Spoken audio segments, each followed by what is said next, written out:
اعلامیہ جاری ہو گیا ہے۔ اسپیکر کی سربراہی میں جو ہو رہا تھا قومی سلامتی کی پارلیمانی کمیٹی کا اجلاس اب ختم ہو گیا ہے۔ قومی سلامتی کی پارلیمانی کمیٹی کے اجلاس کا اعلامیہ بھی جاری ہو گیا ہے۔ شدید الفاظ میں مذمت کی گئی ہے جو حالیہ دہشت گردی کے پے در پہ واقعات ہوئے ہیں۔ وقار ستی ہمارے ساتھ موجود ہیں۔ وقار، بتائیے گا اور کیا کچھ کہا گیا ہے اس اعلامیے میں؟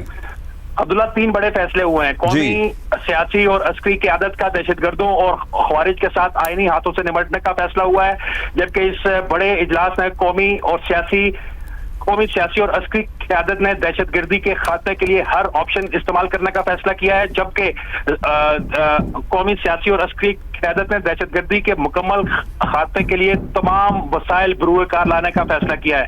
جو یہ اعلامیہ جاری ہوا ہے اس میں یہ کہا گیا ہے کہ اس کمیٹی نے پروپیگنڈا پھیلانے، بے بنیاد بیانیاں گھڑنے اور عوام کو گمراہ کرنے کی کوششوں کی مذمت کرتے ہوئے سوشل میڈیا پر دہشت گردی کے بیانیے کو فروغ دینے والوں کے خلاف سخت کارروائی کرنے کی سفارش وہ کی ہے۔ اعلامیہ میں کہا گیا ہے کہ پاکستانی اداروں کو قانون نافذ کرنے اور قومی سلامتی کے معاملات میں مکمل آزادی ہونی چاہیے۔ کمیٹی نے اس بات پر زور دیا ہے کہ دہشت گردی کے خاتمے کے لیے تمام ضروری اقدامات وہ کیے جائیں گے۔ قانون نافذ کرنے والے اداروں کی کارکردگی کو مزید بہتر کرانے کے لیے تمام وسائل فراہم کیے جائیں گے۔ اعلامیہ کے مطابق کمیٹی نے اعادہ کیا ہے کہ دہشت گردی کے خلاف جنگ میں کسی بھی ادارے، فرد یا گروہ کو کمزوری نہیں دکھانی چاہیے، بلکہ ایک کے تحت قومی سلامتی کو یقینی وہ بنانا چاہیے۔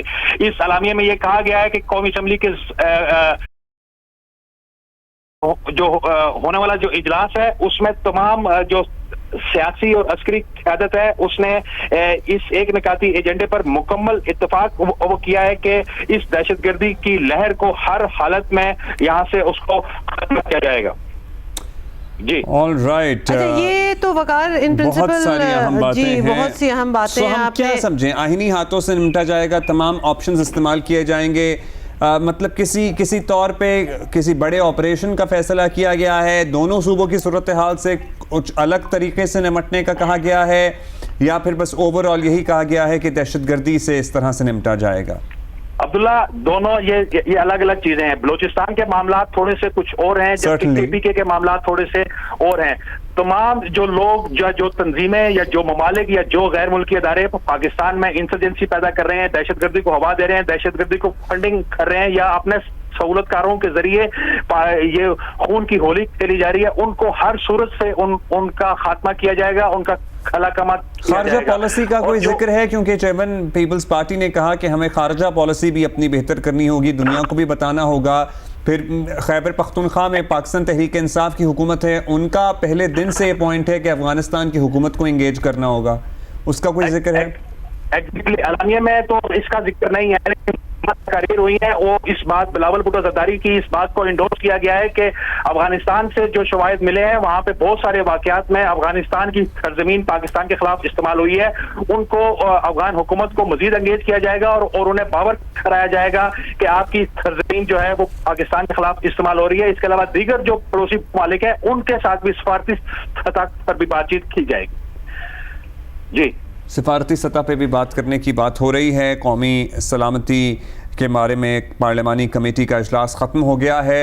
اچھا وقار، یہ بھی بتائیے گا کہ کیا اب یہ آج اجلاس ختم ہو گیا، اس کے بعد کوئی فالو اپ بھی ہے؟ اس کو آگے لے کے کس طرح چلنا ہے؟